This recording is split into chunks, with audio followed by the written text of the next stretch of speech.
Okay ji, recording on हो गई है। International relations after world war two, specifically cold war, second phase उसका दितांत का अब हम देखने जाएंगे। और दितांत कैसे हुआ और फिर उसके बाद ब्रेकअप कैसे दितांत का हुआ, इसको देखेंगे। और ब्रेकअप के बाद फिर जो लास्ट फेज है कोल्ड वॉर का, जिसमें हम फिर causes of disintegration of USSR, and of cold war, उसको देखेंगे।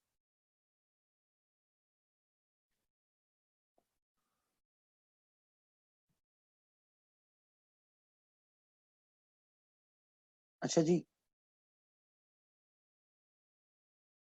तो जिस तरह हमने कंक्लूड किया था कि दितांत सारे प्लेयर्स चाहते थे, लेकिन दितांत जिस एक डिप्लोमेट की विजनरी कॉन्टेक्चुअलाइजेशन से हुआ, उसको आप फादर ऑफ मॉडर्न डिप्लोमेसी भी कहते हैं, Henry Kissinger. Henry Kissinger triangular diplomacy का जो आइडिया, उसके कॉन्टेक्स्ट में व्हाट ही डिड कि उसने जनाब चाइना के सीक्रेट विजिट्स किए। उसके सीक्रेट विजिट से चाइनीज ने भी ज़ाहिर है उसको हाथों हाथ लिया, क्योंकि चाइनीज रशियंस के साथ 60s में बॉर्डर के इश्यूज में एंगेज हो चुके हुए थे। चाइनीज को इंटरनेशनल सपोर्ट और रिकग्निशन भी चाहिए थी।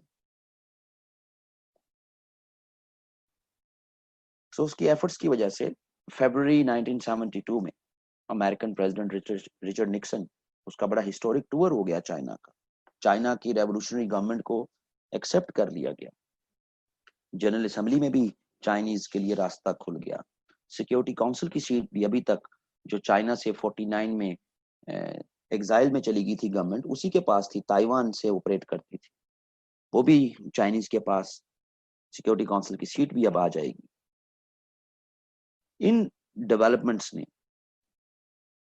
जितना ये चाइनीज के करीब हुए, ओपनिंग टू चाइना पॉलिसी भी इसको कहते हैं, policy of opening to China.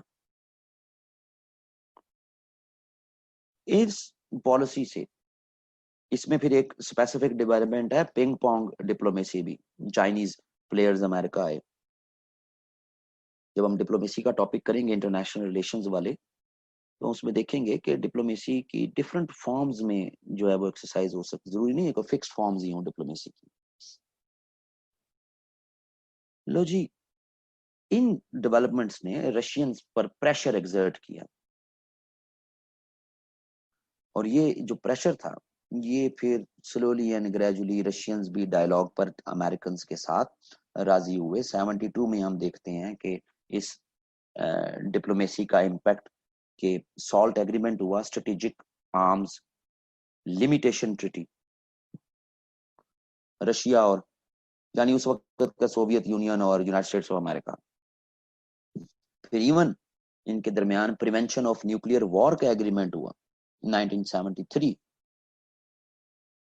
74 में SALT two, strategic arms limitation treaty two पे भी डायलॉग निगोशिएशन स्टार्ट हुई। यानी 72 से 74 75 तक कैसेंजर की स्मार्ट अप्रोच की वजह से रशियंस और अमेरिकन के दरमियान डायलॉग इनिशिएट होना शुरू हुआ। सो डेफिनेटली अब अगर कोई दितांत की बात करेगा, तो रशियंस का ये कहना कि अमेरिकन के बगैर हो जाएगा, इसकी लॉजिक नहीं, क्योंकि वो ऑलरेडी अमेरिकन के साथ डायलॉग के प्रोसेस में एंगेज हो चुकी हैं। सो फिर 35 कंट्रीज का 1975 में Helsinki accord, Helsinki Helsinki accord 1975,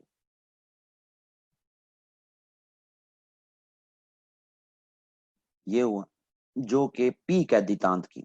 इससे पहले 70 से 75 के दरमियान 4 बड़े एग्रीमेंट्स ईस्टर्न जर्मनी और यूएसएसआर और वेस्टर्न यूरोप के दरमियान छोटे छोटे एग्रीमेंट्स वो भी हुए।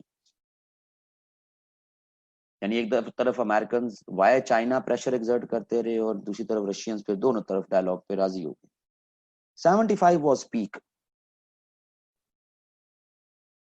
अब जब इंटरनेशनल पॉलिटिकल इकोनॉमी के डिसिप्लिन में हम जाएंगे आईआर वाले, वहां पर ये जरा और तरह कंटेक्चुअलाइज होगा कि क्यों जरूरत पड़ गई यकदम रशियंस और अमेरिकन इतनी आराम से राजी कैसे हो गए। तो 70s में ग्लोब में बड़ी चेंजेस हो रही हैं। इंटरनेशनल सिस्टम जो कोल्ड वॉर जिसको डोमिनेट कर रहा था, वो स्लोली एंड ग्रेजुअली 70s में फेड अवे हो रहा था, उसका असर जायल हो रहा था। खैर ये उस वक्त की बात है जब आईपी करेंगे, अभी तो सीधा सीधा इन चीजों को देखें। लेकिन ये दितांत बड़ा शॉर्ट लिव्ड है। ये 4 साल दितांत चला जी बस। 1979 में वंस अगेन जो राइवलरी थी यूनाइटेड स्टेट्स और सोवियत यूनियन की, वो रीबर्थ हो गई उसकी। लेकिन ये याद रहे कि जो 79 में रीबर्थ हुई है कोल्ड वॉर की, वो रीबर्थ में अब ना तो कोई चाइना इन्वॉल्व है, ना ही कोई यूरोप इन्वॉल्व है। सबसे ज्यादा बेनिफिशियरी इस दितांत के चाइनीज हुए, उनको इंटरनेशनल रिकॉग्निशन भी मिल गई। सही है जी। फिर इंटरनेशनल ट्रेड के साथ भी कनेक्टेड हो गए। और दूसरी तरफ यूरोप इसी दितांत के फेज में ही 1974-75 में यूरोपियन कम्युनिटी काउंसिल, जिसको फ्रांस बेल्जियम ये कंट्रीज लीड करती थी, इन कंट्रीज ने यूनाइटेड किंगडम को भी इकोनॉमिक कम्युनिटी काउंसिल में इनकॉर्पोरेट करने का अलाउ कर दिया। पहले ये इसको रोकते थे कि हमने इनको अलाउ नहीं करना, इंग्लैंड को। इसी फेज में लेट 1970s में पहली दफा यूरोपियन पार्लियामेंट भी बन गई। ये याद रखें, European Union as an organization के जो आप कह रहे हैं ऑर्गन्स हैं, उनमें से ज्यादातर ऑर्गन्स वो हैं जो यूरोपियन यूनियन के बनने से पहले यूरोप में चल रहे थे। सो यूरोपियन पार्लियामेंट बन गई 1979 में। सो यूरोप एंड चाइना, इनकी डोमेन ही लेट 1970s में ये इकोनॉमिक पैटर्न्स पर डेवलप होना शुरू हो गए। सो जब रीबर्थ हो रही है कोल्ड वॉर की, तो वो अब फिर प्रॉपर यूएस और यूएसएसआर की रिवॉल्यूरी है। क्या फैक्टर्स थे, दितांत क्यों ब्रेकअप हो गया? कुछ फैक्टर्स जो लाइक अफ्रीकन कंट्रीज को जो सपोर्ट थी रशियंस ने, वो खत्म नहीं की। अमेरिकन वर एक्सपेक्टिंग कि ये दितांत हो गया है, अब ये कहीं पर भी जो है वो प्रॉक्सीज को सपोर्ट नहीं करेंगे। लेकिन रशियंस का व्यू ये था कि हम अंगोला में या इथोपिया सोमालिया में जो कुछ भी कर रहे हैं, तो भाई दितांत तो हुआ था यूरोप का, यूरोप में नहीं करेंगे, यूरोप से बाहर तो हम अपने इंटरेस्ट को परस्यू कर सकते हैं। सो एक मिसट्रस्ट डेवलप होना शुरू हो गया अमेरिकन में टुवर्ड्स रशिया। दूसरी तरफ American Congress, American administration Russia को एमएफएन स्टेटस ग्रांट करना चाहती थी। इनकॉर्पोरेट करो रशियंस के साथ, उनको दोबारा मिलाओ साथ, ये जो डिफरेंसेस हैं मिटिगेट होते जाएंगे। लेकिन अमेरिकन कांग्रेस ने एमएफएन स्टेटस जो है वो बैन कर दिया यूएसएसआर का, जो अमेरिकन एडमिनिस्ट्रेशन देना चाहती थी। सो इससे रशियंस में मिसट्रस्ट आया towards United States of America. यानी कि कांग्रेस की जो एंटी इंटरवेंशनिस्ट जो आप कह लें कि रीजंस थी, और दूसरी तरफ यूएसएसआर की स्ट्रॉन्ग इंटरवेंशनिस्ट रीजंस थी, ये क्लैश कर दी। लेकिन ग्राउंड पे ये तो एक एकेडमिक डिबेट का कॉन्टेक्स्ट हो गया। ग्राउंड पे दो ऐसी बड़ी डेवलपमेंट्स हैं जिनको दोनों तरफ की गवर्नमेंट्स, दोनों तरफ की एजेंसीज वो मिसरेड कर गई। मोस्ट फेवर्ड नेशन MFN, लो जी, कांग्रेस, सॉरी कांग्रेस कह रहा हूं, अमेरिकन और रशियंस ही कहेंगे हम, सोवियत यूनियन कह लें, आप रशियंस कह लें, रशियंस एंड अमेरिकन दो बड़ी चेंजेस को मिसकैलकुलेट कर गए, and that was revolution in Iran और फिर रशियन इन्वेजन ऑफ अफगानिस्तान। ये दोनों कंट्रीज ज़ाहिर है साथ साथ हैं, ठीक है जी। सो इन दो जो आप कह लो कि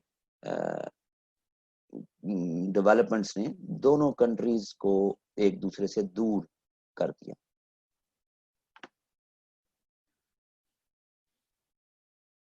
ईरान का रेवोल्यूशन, और अच्छा अब ईरान का रेवोल्यूशन ना हम ये समझते हैं एक ही दिन में आ गया।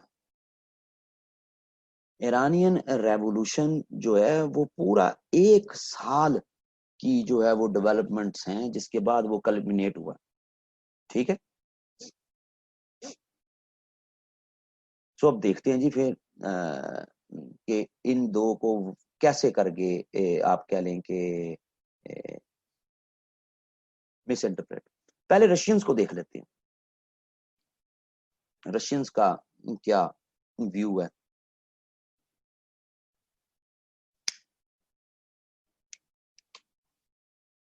रशियंस का व्यू ये है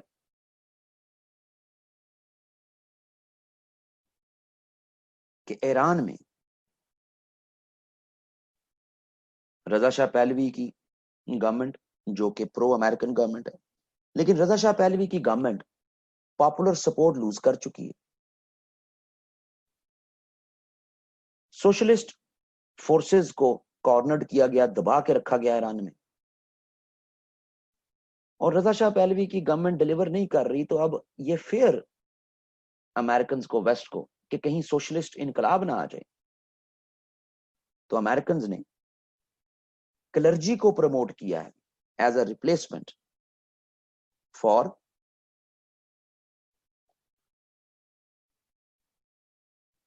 अ पॉसिबल अलाय, कि हम सोशलिस्ट कम्युनिस्ट गवर्नमेंट ना आ जाए, इनकलाब ना आ जाए।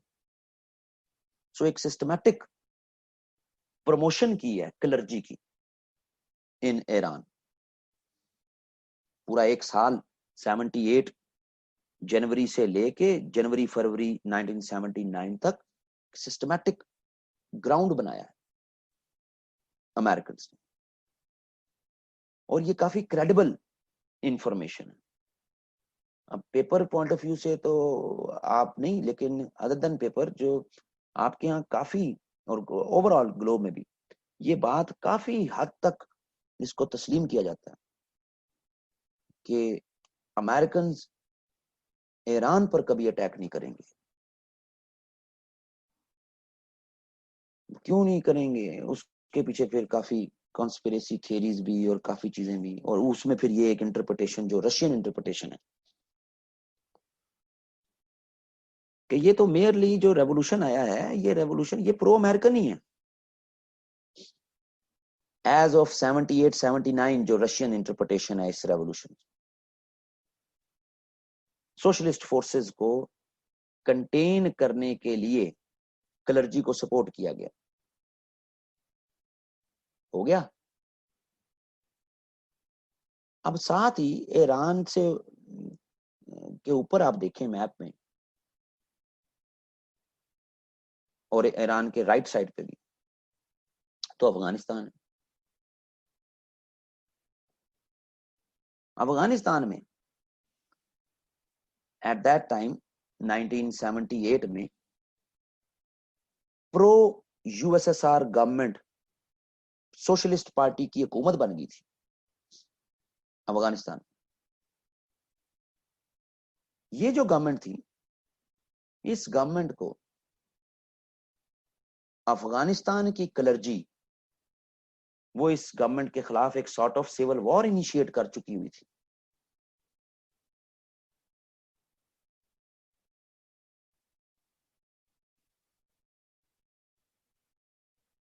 यानी कि अफगानिस्तान में हमारी जो सपोर्ट की गवर्नमेंट है उसके खिलाफ क्लर्जी को यूज किया जा रहा है। ईरान में हमारी सोशलिस्ट जो वर्कर्स हैं, जो इनकलाबी थे, उनको कॉर्नर्ड करके ईरान में भी एक क्लर्जी को प्रमोट किया जा रहा है। और अगली बात, यही religious factor central Asian areas जो उस वक्त के यूएसएसआर का हिस्सा हैं, उनमें यही रिलीजियस सेंटिमेंट्स को यूज किया जा रहा है अगेंस्ट रशियन सेपरेशन के लिए। और ये तो फैक्ट है कि मजहब के नाम पर अलहदगी पसंद तहरीकें सेंट्रल एशियन एरियाज में वो चलती रही। सो जो रशियंस की इंटरप्रिटेशन बनी वो ये बनी कि हमारे साउथ में एक राइज ऑफ पॉलिटिकल इस्लाम करवाया जा रहा है, एक ऐसा पॉलिटिकल इस्लाम कि जो एक हमारे साउथ में एक बड़ा ब्लॉक बना के जिसके साथ हमें कन्फ्रंट करवाने की अमेरिकन साजिश है। ये मिसरेड कर गए रशियंस। क्यों? क्योंकि लेट 80s और अर्ली 90s में जो एकेडमिक रिसर्च फिर हुई, तो ये तो बाद में आपके सामने चीजें आई कि जनाब जो राइज ऑफ पॉलिटिकल इस्लाम है ये एक नहीं है, ये डिफरेंट है। खैर, सो एक तो मिस रेड कर, और मिसरेड कर जाती हैं सिक्योरिटी एजेंसीज, ऐसा नहीं है नहीं कर सकती। इराक में सीआईए कर नहीं गई मिसरेड, आप नहीं कर गए थे एबटाबाद में, कर जाती है मिसरेड। लेकिन ये ऐसी मिसरेड थी कि जो दोनों तरफ का सिक्योरिटी ऑपरेटर्स इसको मिसरेड कर गया, और जो दोबारा ये फिर बिगनिंग होगी कोल्ड वॉर। अब अमेरिकन नैरेटिव देखते हैं। American narrative misread of the situation का, वो उसकी ओरिजिन उसी हिस्टोरिकल डिबेट में है कि रशियंस वार्म वाटर की तरफ आना चाह रहे हैं दोबारा। सही है। साउथ ऑफ रशिया यानी सेंट्रल एशियन एरियाज, यहां पर अलहदगी की तहरीकें चल रही हैं जिसको रशियंस बाय फोर्स रोकना चाह रहे हैं। 1979 में अफगानिस्तान में सोशलिस्ट गवर्नमेंट है, उसकी सपोर्ट कर रही हैं। और 79 में ही दिसंबर के महीने में ये अफगान गवर्नमेंट की रिक्वेस्ट पर, सोशलिस्ट पार्टी जो उस वक्त रूल में थी उसकी रिक्वेस्ट पर अफगानिस्तान में आ भी गए हैं। सही। और ईरान में हमारा जो प्रो था रजा शाह पहलवी, उसके खिलाफ सोशलिस्ट फोर्सेस तो काफी हद तक पहलवी ने वीक कर दी थी। सो जनाब, क्लर्जी की आड़ में एंटी अमेरिकन नैरेटिव्स को फ्यूल करके एक गवर्नमेंट बनाई गई ताकि साउथ की पूरी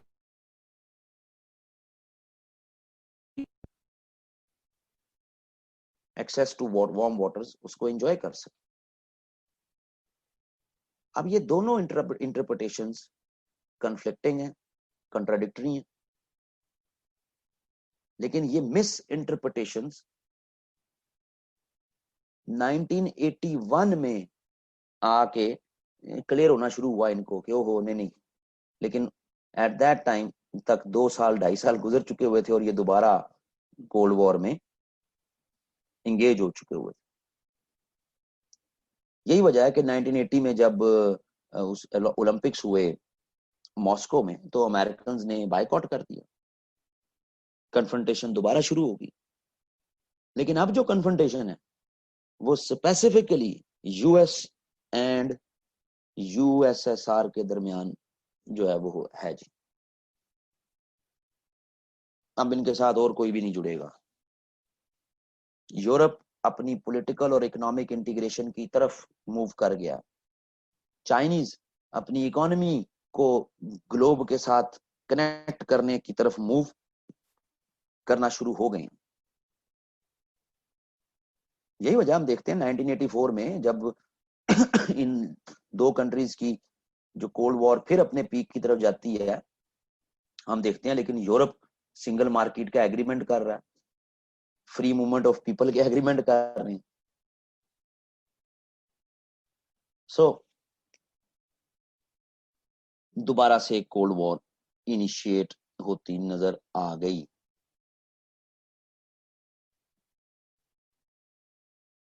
अब जब हम कोल्ड वॉर को फिर डिक्लाइन का फेज देखते हैं, ये एंड कैसे हुई, यूएसएसआर की डिसइंटीग्रेशन कैसे हुई।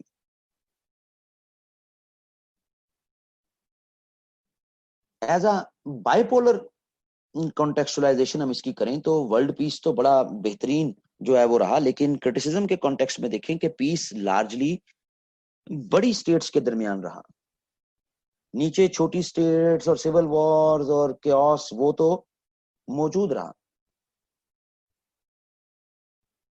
तो दो बड़ी कंट्रीज के दरमियान या दो बड़े पावर ब्लॉक्स के दरमियान कोई वर्ल्ड वॉर 3 तो नहीं हुई है, लेकिन नीचे small countries, third world countries वो तो एज अ प्लेयर यूज होते रहे। उनकी सिविल वॉर्स तो मसलन अफ्रीका में 1960 तक का जो आप कह लें कि है अफ्रीका 60 तक का आफ्टर वर्ल्ड वॉर 2, तो ये कोई 28 के करीब जो है वो कंट्रीज आजाद हुई अफ्रीका में, और 27 में हमें मुख्तलिफ किस्म की सिविल वॉर्स होती नजर आती हैं। इशू क्या है कि जनाब इस न्यूली इंडिपेंडेंट कंट्री में सोशलिस्ट निजाम होगा या वेस्टर्न डेमोक्रेटिक कैपिटलिस्ट निजाम होगा। अब जनाब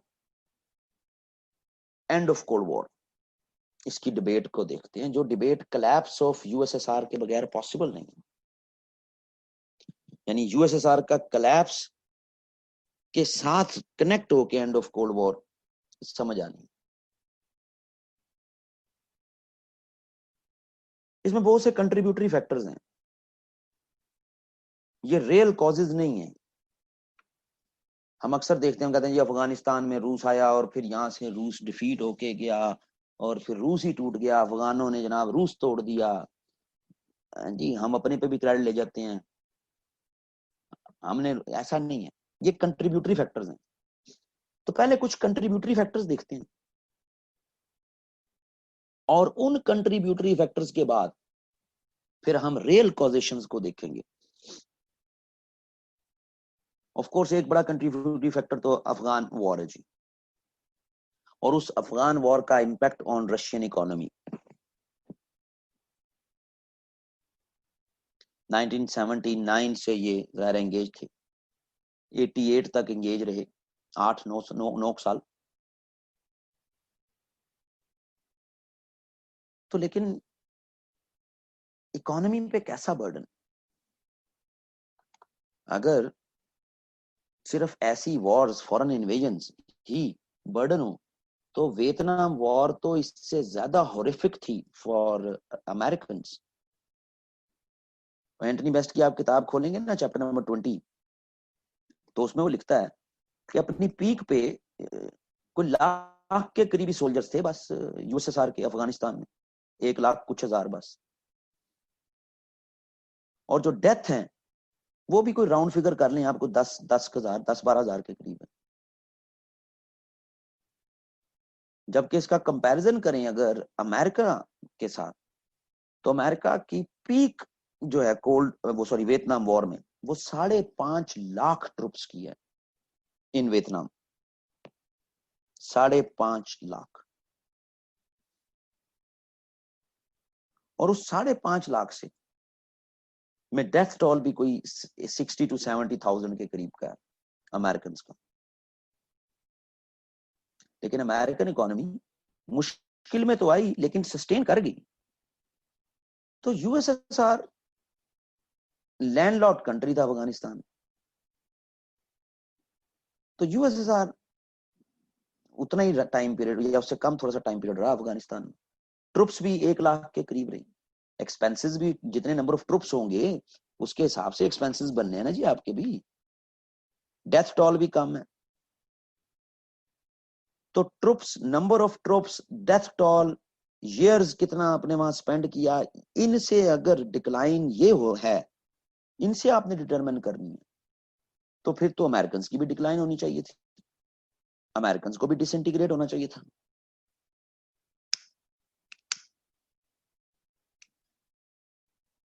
समझ आ रही बात की?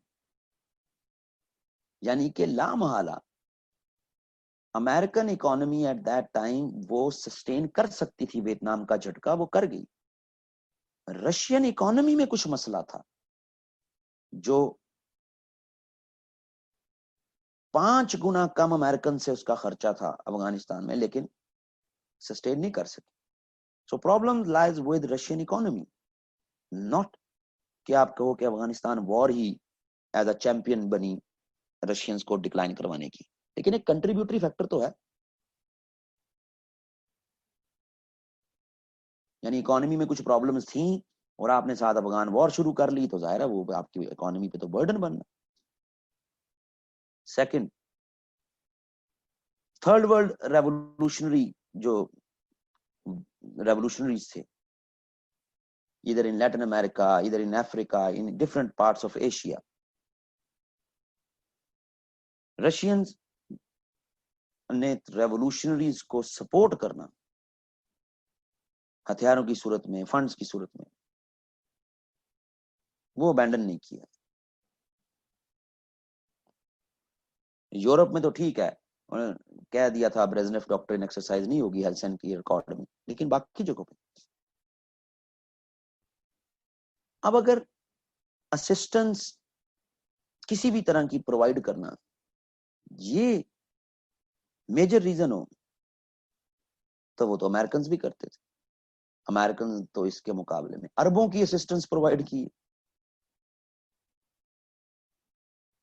बिलियंस एंड बिलियंस की assistance. But the point is कि रशियन इकोनॉमी कुछ इस तरह के हालात में थी कि उसके लिए ये थोड़ी सी असिस्टेंस भी जो थर्ड वर्ल्ड रेवोल्यूशनरीज की थी, ये भी उसके लिए बहुत बड़ा बर्डन था।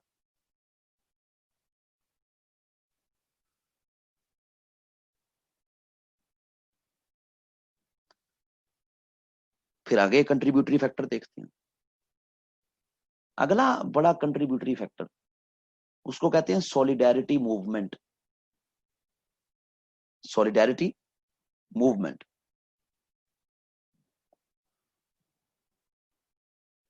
Solidarity movement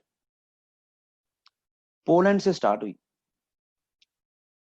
Poland pro USSR था, पोलैंड से स्टार्ट हुई और स्लोली एंड ग्रेजुअली बाकी सारे ईस्टर्न यूरोपियन कंट्रीज जहां जहां पर सोशलिस्ट गवर्नमेंट्स थी वहां वहां ये फैलता गया। अपने दौर की अरब स्प्रिंग ही थी ये, जमहूरियत के हक में नारे। क्यों? क्योंकि इन ईस्टर्न यूरोपियन कंट्रीज को 80s में नजर आ रहा था कि कैसे वेस्टर्न यूरोप इंटीग्रेट हो रहा है, वेस्टर्न यूरोप कैसे तरक्की तेजी से करना शुरू हो गया इस इंटीग्रेशन में। फ्री मार्केट का एग्रीमेंट आ गया, फ्री मूवमेंट ऑफ पीपल का वेस्टर्न यूरोप में एग्रीमेंट हो गया। और जब ईस्टर्न यूरोप के हालात देखो, तो जनाब क्या किया हमने, जमहूरियत की तरफ चलो, कैपिटलिस्ट निजाम की तरफ चलो।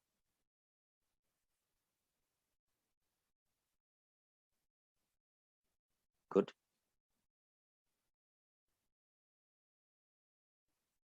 अब इन तमाम कंट्रीज की लीडरशिप, रूलिंग एलीट किसकी तरफ देखेगी, कौन प्रोटेक्ट करे हमें? यूएसएसआर। यूएसएसआर कैसे प्रोटेक्ट करेगा? उसी ब्रेजनेव डॉक्ट्रिन से। लेकिन यूएसएसआर के फॉरेन मिनिस्टर ने क्लियर कट स्टेटमेंट दे दी, जो तारीख में मशहूर हुई Frank Sinatra doctrine. Frank Sinatra doctrine, Frank Sinatra singer है, उसका गाना उस दौर में बड़ा मशहूर हुआ, आई डिड इट माई वे। तो उन्हें हाथ खड़े कर दिए रशियन ने कि भाई आपके जो वो है ना मसाइल ईस्टर्न यूरोप के, अब आपने खुद हल करने हैं, हमने नहीं आना। क्यों? क्योंकि रशियन इकोनॉमी पे बर्डन होगा। ऑलरेडी हम बड़े बर्डनाइज्ड हैं, हम नहीं आ सकते। फ्रैंक सिनेत्रा, एस मेरा ख्याल है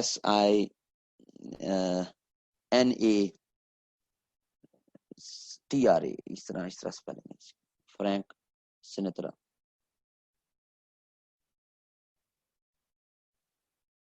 सो स्लोली एंड ग्रेजुअली हम देखते हैं कि 85 से ऑनवर्ड्स 88 89 तक slowly and gradually in eastern European countries में डेमोक्रेसी स्लोली एंड ग्रेजुअली आती गई। एक कंट्री है इनमें, गालिबन रोमानिया है या पोलैंड है, जहां पर तो लोगों ने डिक्टेटर को निकाल के जो है वो अच्छा खासा उसको फेंटी फूंटी भी लगाई। मेरा ख्याल रोमानिया था या पोलैंड था। सो स्लोली एंड ग्रेजुअली, और सबसे ज्यादा इस सॉलिडारिटी मूवमेंट का इम्पैक्ट अपनी पीक पे 1989 बर्लिन वॉल। लोगों ने, बर्लिन के रिहायशियों ने, जर्मन ने हथौड़ियों के साथ, औजारों के साथ बर्लिन वॉल, बर्लिन वॉल ही गिरा दी। Berlin wall was symbol of cold war. और इधर बर्लिन वॉल गिरी, महीने 1.5 महीने के अंदर East Germany West Germany unified हो गया, दोबारा एक जर्मनी हो गया। और रशियंस कुछ नहीं कर सके बिकॉज उनकी इकोनॉमी इजाजत नहीं देती थी कि वो अपने लिए कोई नया फ्रंट ओपन करें।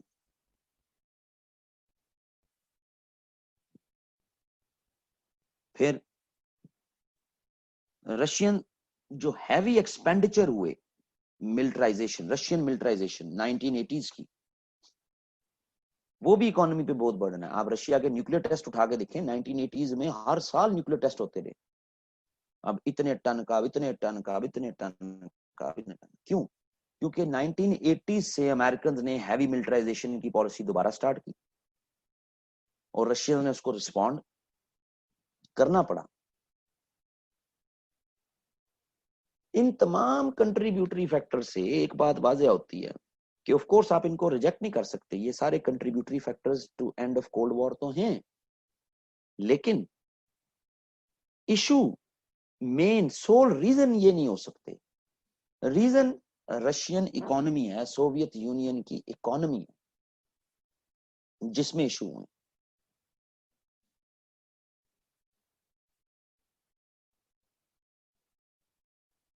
तीन बड़े फैक्टर्स को हाईलाइट किया जाता है कि तीन बड़ी रीजंस हैं जिनसे रशियन इकोनॉमी कलैप्स हुई है। रशियन इकोनॉमी कलैप्स हुई है तो Soviet Union, Union of the Soviet Socialist Republics, plural है, यूएसएसआर।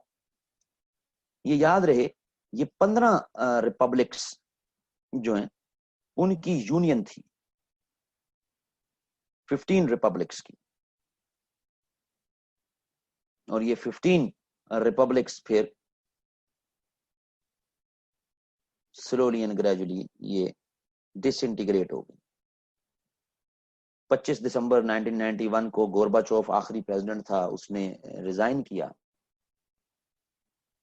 अब ये 15 रिपब्लिक्स ऑब्जेक्टिव की फॉर्म में भी, इंटरव्यूज में भी, वैसे भी आपको पता होना चाहिए, इन 15 रिपब्लिक्स में एक रिपब्लिक तो खुद रशिया थी, आज का जो रशिया। इसी की निस्बत से इनको रशियंस ही कह दिया जाता है, यूएसएसआर को। एक तो रशिया थी। रशिया से नीचे साउथ में आपकी 6 सेंट्रल एशियन रिपब्लिक्स हैं आज।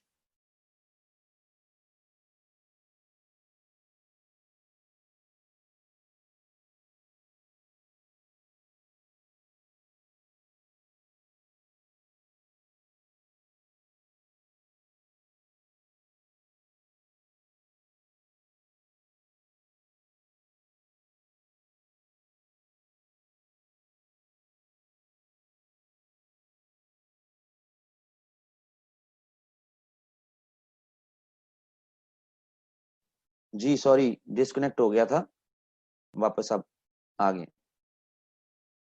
तो जनाब ये 6 सेंट्रल एशियन रिपब्लिक्स होगी। सॉरी,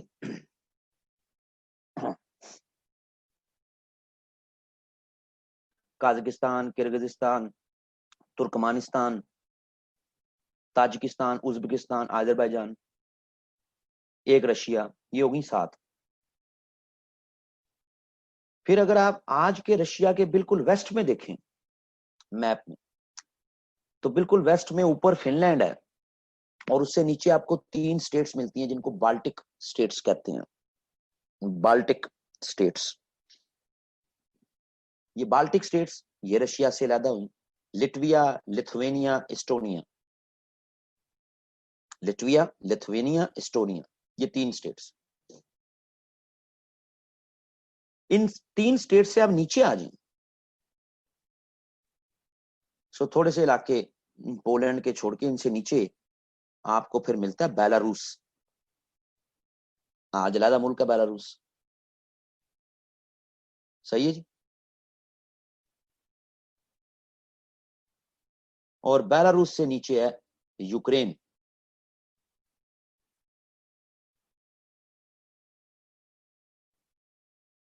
ये 13 हो गए। यूक्रेन से नीचे है ब्लैक सी। ब्लैक सी के आप ईस्ट में देखें तो ब्लैक सी के ईस्ट में आपको 2 कंट्रीज मिलेंगी। एक मिलेगा छोटा सा कंट्री जॉर्जिया, ये भी रशियन, ये यूएसएसआर से लदा हुआ। और जॉर्जिया से भी आप अगर आजरबाईजान की तरफ और थोड़ा सा नीचे, जिस कंट्री का आजरबाईजान के साथ एक टेरिटोरियल कॉन्फ्लिक्ट भी चल रहा है काफी अरसे से, आर्मीनिया।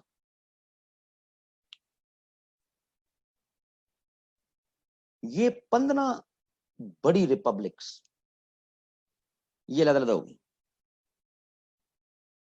कुछ एरियाज ने इंडिपेंडेंस की मूवमेंट भी चलाई, जैसे दागिस्तान, जैसे चचनिया, लेकिन इसको रशियंस ने कंट्रोल कर लिया। दागिस्तान, चचनिया, ये इसी आखिरी पट्टी में आपकी जो यूक्रेन और बेलारूस के साथ की पट्टी और नीचे आजरबाईजान से ऊपर की जो पट्टी है उसमें ये इलाके हैं सारे। खैर, अब बात यह है कि रशियन इकोनॉमी को फिर देखना है हमने कि डिस्टर्बेंसेस रशियंस के यानी कि इसके यूएसएसआर के वहां से हुई। सो 3 बड़ी रीजंस को कॉन्टेक्चुअलाइज किया जाता है कि जिसने रशियन को यानी यूएसएसआर के decline, and of cold war में इंपॉर्टेंट रोल प्ले किया। टेक्निकली तो कोल्ड वॉर 1989 में उसी दिन खत्म हो गई जिस दिन बर्लिन वॉल गिरी। उसके बाद तो now it's a matter of time कि कब यूएसएसआर डिसइंटीग्रेट हो। साल में हो जाता, 2 साल में हो जाता, 3 साल में हो जाता, इनएविटेबल हो गया था। सो हम जो बड़े एकेडमिक जो काम है वो भी देखते हैं, तो एंड ऑफ हिस्ट्री जो पोल साइंस में भी है, आईआर में भी है, फ्रांसिस फुकुयामा, तो वो 1989 में अपना पहला आर्टिकल लिख रहा है कि आगे फ्यूचर क्या होगा। उस वक्त यूएसएसआर टूटा तो नहीं था, लेकिन ये क्लियर हो चुका हुआ था कि now it's a matter of time. So 3 बड़ी रीजंस। पहली रीजन तो जो है वो तो है जनाब USSR response towards information technology. Information technology पे यूएसएसआर का रिस्पॉन्स जिस तरह का जनरेट हुआ, उसने डिक्लाइन में इंपॉर्टेंट रोल प्ले किया। कैसे? ऐसे जनाब कि 1970s आपको इंफॉर्मेशन एज कहते हैं जी आप 1970s को। वर्ल्ड मार्केट्स तेजी के साथ 1970s में कनेक्ट होना शुरू हुई।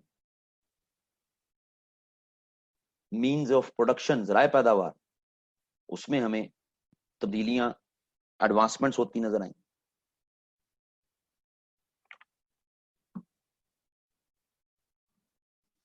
व्हाट रशियन मैं बार बार कह देता हूं, मतलब कहने का Soviets, what Soviet leadership did, कि उन्होंने इस इंफॉर्मेशन टेक्नोलॉजी को आम आदमी तक उसकी एक्सेस नहीं होने दी।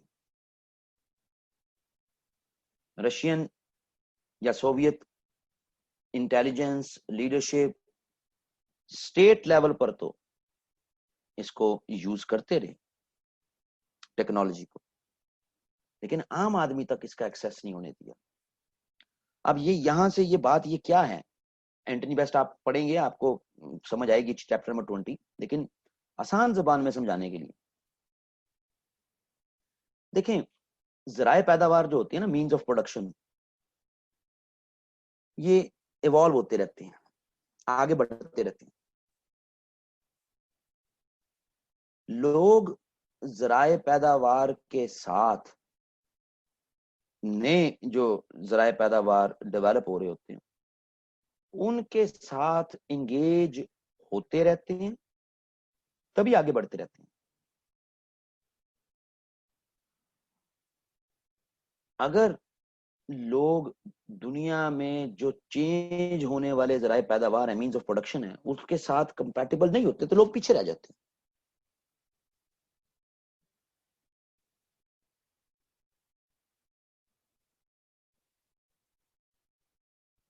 इंडस्ट्रियल रेवोल्यूशन आया, जिन दुनिया के ममालिक या एरियाज ने इंडस्ट्री पे फोकस करना शुरू किया वो आगे बढ़ते गए, जिन्होंने नहीं किया या जिनको नहीं करवाया गया वो पीछे रह गए। इसी तरह अब आप एक पोस्ट इंडस्ट्रियल एरा में जिंदा हैं। इस पोस्ट इंडस्ट्रियल एरा में जिसमें टेक्नोलॉजी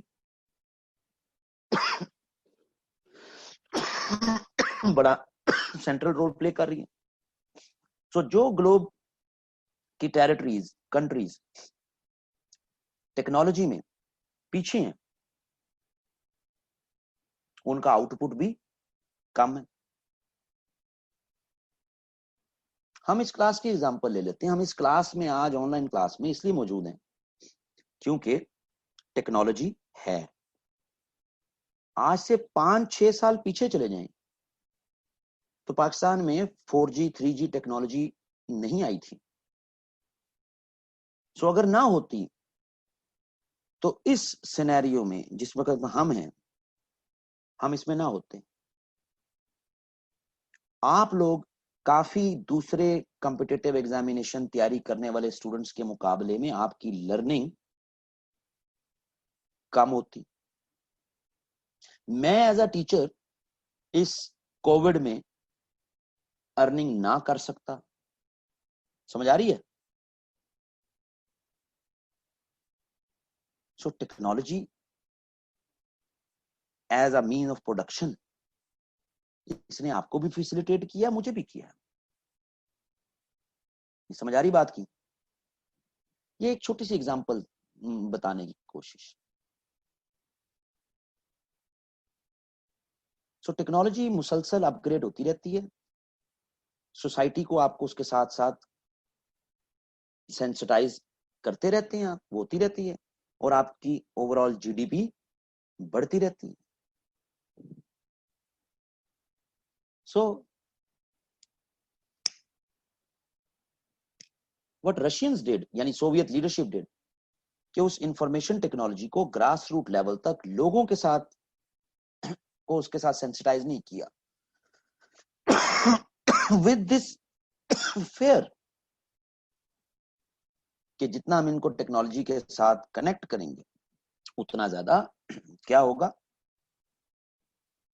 वेस्ट के आइडियाज, ट्रैवल ऑफ आइडिया होगा, वेस्ट के आइडियाज के साथ लोग जुड़ेंगे। सो रशियन सोसाइटी की जो इकोनॉमिक पैटर्न्स थे, मोड ऑफ इकोनॉमी थी, वो आउटडेटेड रही, लेकिन एक्सपेंसेस तो आपके बढ़ते रहेंगे ना, कि वो रुक जाएंगे? वो तो नहीं रुकेंगे, वो तो बढ़नी बढ़नी।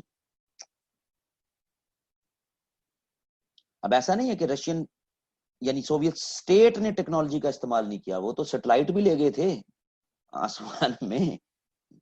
पीपल की बात हो रही। चाइनीज क्यों डिफरेंट है? What Chinese did, definitely Chinese को भी फेयर था। चाइनीज ने फेसबुक अलाउ नहीं की, लेकिन उसका अल्टरनेटिव दे दिया। लेकिन चाइनीज अथॉरिटीज ने अपने लोगों को टेक्नोलॉजी के साथ सेंसिटाइज करवाया ताकि प्रोडक्शन बढ़े, पैदावारी सलाहियत बढ़े। समझ आ रही है Saddam Hussain?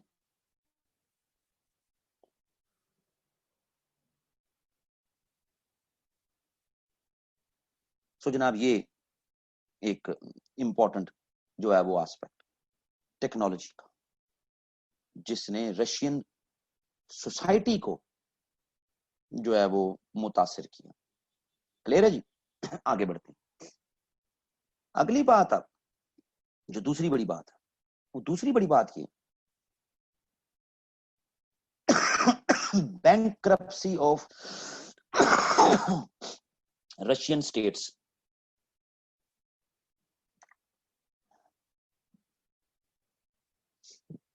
bankruptcy of Russian states, republics, Soviet जो रिपब्लिक्स थी बैंकक्रप्ट होती जा रही थी।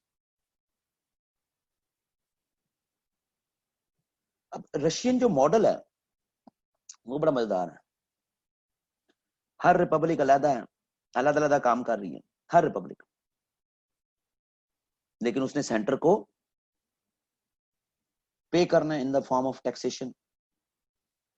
अब सेंटर के एक्सपेंडिचर्स वो तो बढ़ते जा रहे हैं। Policy of helping third world countries, Afghanistan war, फिर मिलिटराइजेशन, हैवी मिलिटराइजेशन भी स्टार्ट की हुई है 80s में। नेशनल इनकम कम होती जा रही है, एक्सपेंडिचर आपके बढ़ते जा रहे हैं।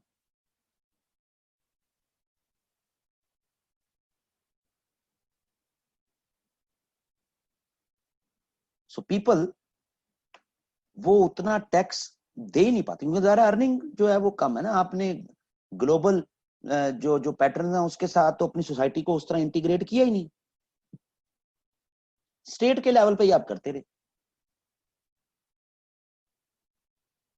ये इतना खतरनाक है कि आप आईएमएफ और यूएसएसआर का रिलेशंस गूगल कर लें कि 2 दफा 80s में यूएसएसआर को आईएमएफ से रुजू फरमाना पड़ा।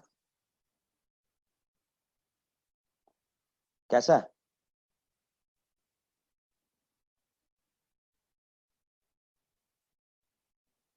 इन हालात में उस वक्त की जो रशियन सोसाइटी है उसमें फिर एक पॉलिटिकल वेव भी चलना शुरू हो गई कि ये जो हमारी लीडरशिप है, सेंटर तो दूर की बात है ना, जो हमारी रिपब्लिक्स की लीडरशिप है, डिफरेंट रिपब्लिक्स से मिलकर ये बना है ना यूएसएसआर, ये भी लेजिटिमेट नहीं है हमारे पे रूल करने के लिए।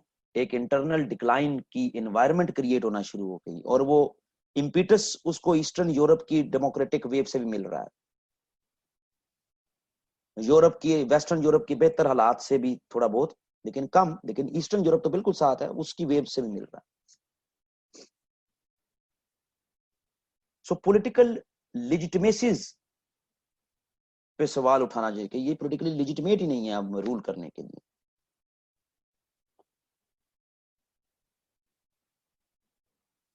और साइमल्टेनियसली जो ये रिपब्लिक्स की लीडरशिप है आगे, इसका कंसर्न विद सेंट्रल लीडरशिप कि सेंटर की पॉलिसीज की वजह से हमारी रिपब्लिक पे प्रॉब्लम आ रही है, तो ये सेंटर अब लेजिटिमेट ही नहीं है कि हम इसके साथ मिलके चल सके। टू वे हो गया ना काम। अब इन हालात में 20वीं सदी का सबसे बड़ा रिफॉर्म पैकेज इंट्रोड्यूस हुआ रशिया में। 20th सेंचुरी का प्रोबेबली इससे बड़ा रिफॉर्म पैकेज कोई नहीं है, लेकिन चल नहीं सका क्योंकि बहुत देर हो गई थी। People and the leadership of the republics, they have started questioning the authority of central government। इस रिफॉर्म पैकेज को कहा जाता है पेरिस्ट्रोइका। पेरिस्ट्रोइका, अब ये पेरिस्ट्रोइका रीस्ट्रक्चरिंग ऑफ रशियन, यानी रशियन मतलब सोवियत इकोनॉमी, रीस्ट्रक्चरिंग ऑफ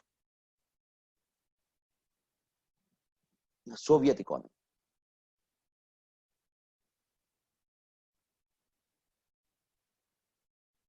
इसके कुछ इंग्रेडिएंट्स में एक तो ग्लासनोस्ट की पॉलिसी थी। ग्लासनोस्ट की पॉलिसी जुडिशियल रिफॉर्म से रिलेटेड थी।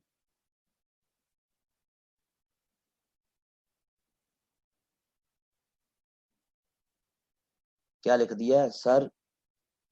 क्यूटी ना कर लें अभी? क्या क्या क्यूटी क्या करनी है? क्यूटी नो अच्छा छुट्टी, अच्छा छुट्टी, और जाओ लिखना भी नहीं आंदा ते मैनू पढ़ना भी नहीं आंदा है। छुट्टी नो, नो नो क्या होता है? छुट्टी ना कर लें। अच्छा चलो ये तो पूरा तो करने दो।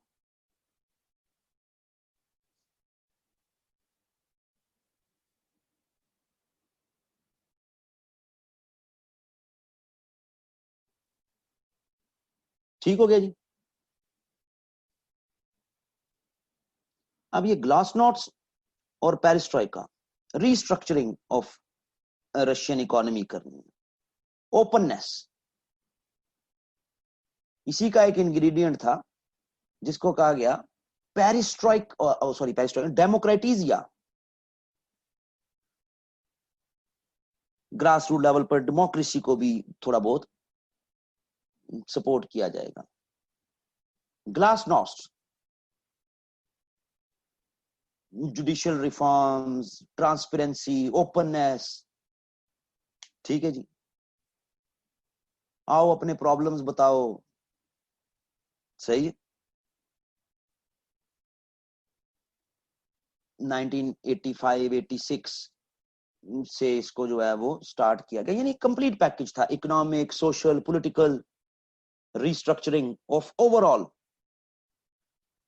के जो कुछ लेनिन और स्टालिन की के व्यूज थे उससे जो है ना जी थोड़ा सा उनको डिसमेंटल किया जाए, हटा जाए उनसे थोड़ा बहुत, और एक नया काम शुरू किया जाए।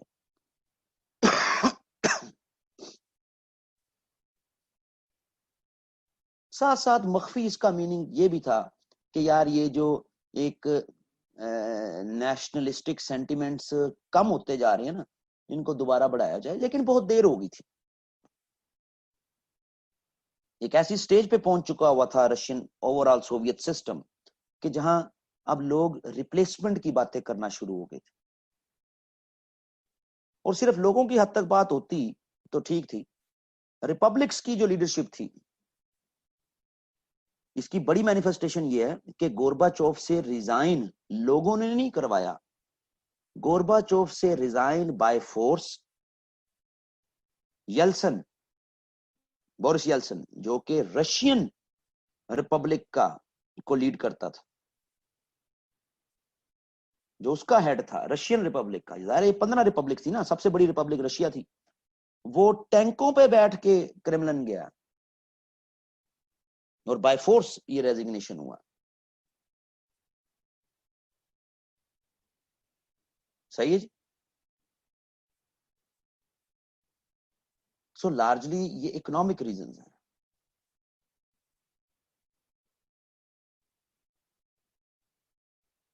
आपके भी इकोनॉमिक रीजंस बड़े क्रूशल हैं।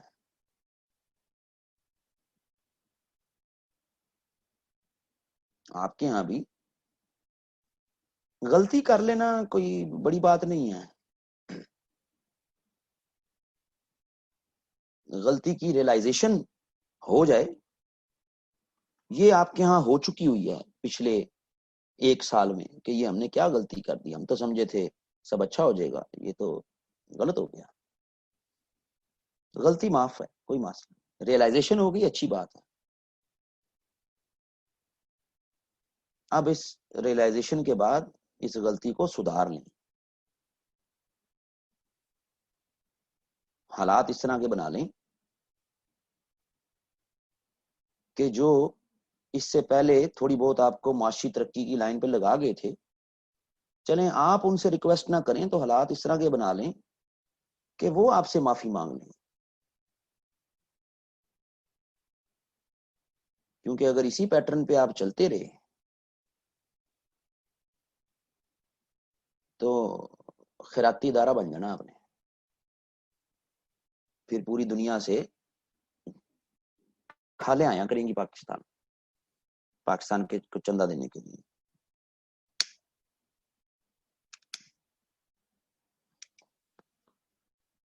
सो हालात इस तरह के बनाएं कि जिसमें आप अपनी गलती को सुधार लें।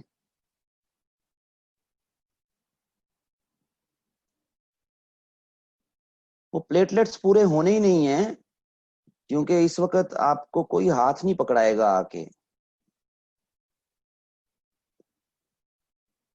वो ख्वाजा साद रफीक की असेंबली की स्पीच को इजी ना लीजिएगा कि ऐसा नहीं है कि ऑप्शंस नहीं है, ऑप्शंस बहुत हैं पर हम तैयार नहीं।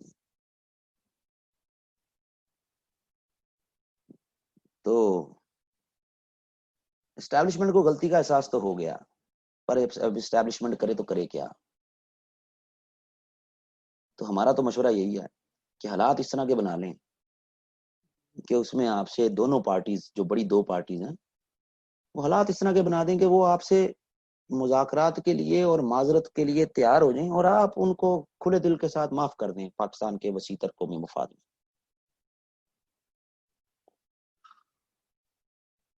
अगर आप जिद पे बैठे रहेंगे गलती के एहसास के बाद भी और ये उम्मीद लगाई रखेंगे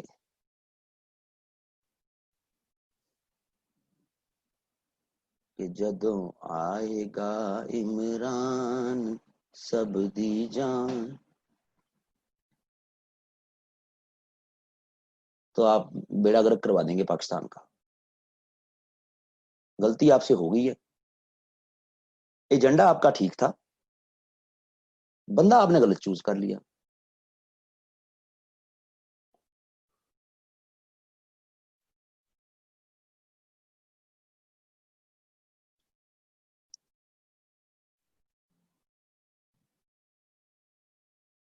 सो आपको जो कुछ 2023 में चाहिए वो आप ऑलरेडी दो बड़ी पार्टीज में इसको एहसास दिलाएं कि वो गलत थी, आप ठीक थे, वो आपसे माफी मांगे। 2023 में आपको जो चाहिए वो आप उनके सामने रखें।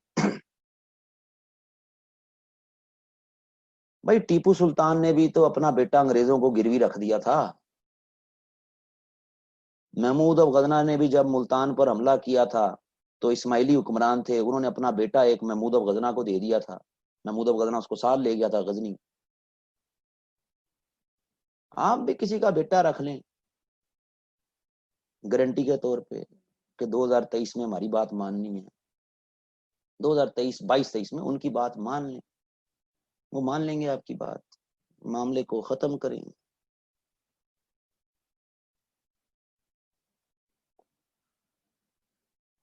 ओए ये तो सब रिकॉर्ड हो गया, चलो कोई बात नहीं। तो जी रिकॉर्डिंग मैं ऑफ कर दूं पहले, इससे पहले कि और जो है वो ब्लास्फेमस अलकबात और खिताब मैं फरमा दूं। लेकिन बहरहाल एक बात तो तय है कि गंज बख्श फैज आलम मजर नूर खुदा, लेकिन कभी कभी फैज आलम भी गलती कर जाते हैं।